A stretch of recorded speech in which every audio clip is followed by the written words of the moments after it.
Every time that I need you by my side, every time I lose my way in life, you're my circle of life, compass and guide, there behind me. And one day when the tables finally turn, and it's me you're depending on, I'll put you first, hold you close, like you taught me. Know that I'll be there for you, I promise anytime you call me, it don't matter. Assalamualaikum warahmatullahi wabarakatuh. And hi guys. So sekarang ni kami berada di salah sebuah masjid yang terkenal dan menjadi tumpuan di Terengganu.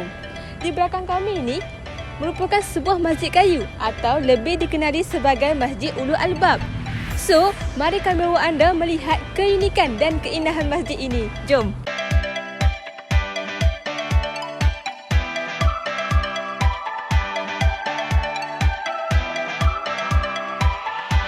Masjid Ulul Albab adalah masjid kayu cengal yang terletak di Kampung Seberang, Jerteh di Terengganu. Binaan masjid ini menggunakan 100% kayu cengal dan tanpa menggunakan sebarang paku. Jenis kayu yang digunakan adalah kayu cengal, nyatoh dan bala kayu keras. Sebenarnya, Masjid Kayu Ulul Albab ini merupakan sebuah masjid yang dibina di tepi jalan utama ke Jerteh Kuala Terengganu atau sebaliknya ke Pasir Putih atau Kota Baru. Ianya terletak betul-betul selepas melalui Jambatan Jerteh.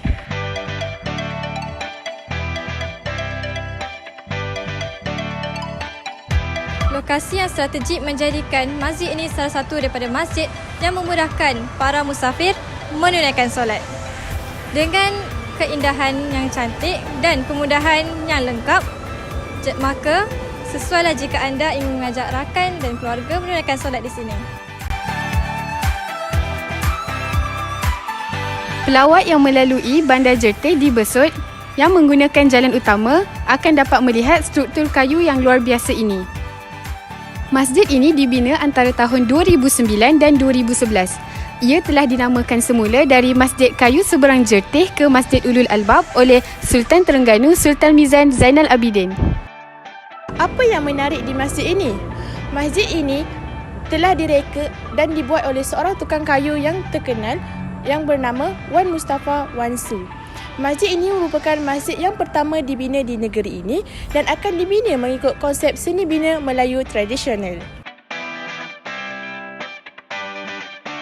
Seterusnya, masjid ini melambangkan keindahan ketukangan Melayu tradisional. Masjid ini diilhamkan dari Masjid Kampung Laut iaitu sebuah masjid kayu bersejarah di Nilampuri. Masjid ini telah disusun mengikut teknik tebuk pasak tradisional, 100% dibina dari cengal, nyatoh dan bala kayu keras.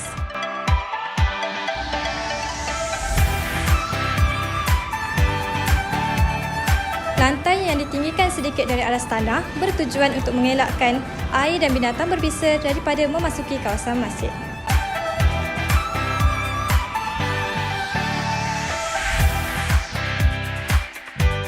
Bagi rekaan bumbungnya pula, mengambil gaya dari perabung 5 rumah tradisional Kelantan. Motif arabes dan bunga, motif songket Terengganu serta ukiran halus kaligrafi Arab dan ayat suci Al-Quran dipaparkan di setiap bangunan masjid.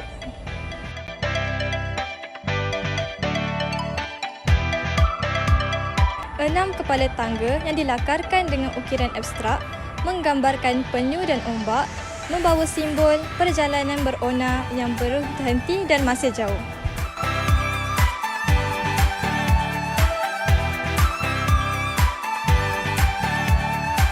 Masjid ini menggunakan kos sebanyak 12.3 juta untuk disiapkan.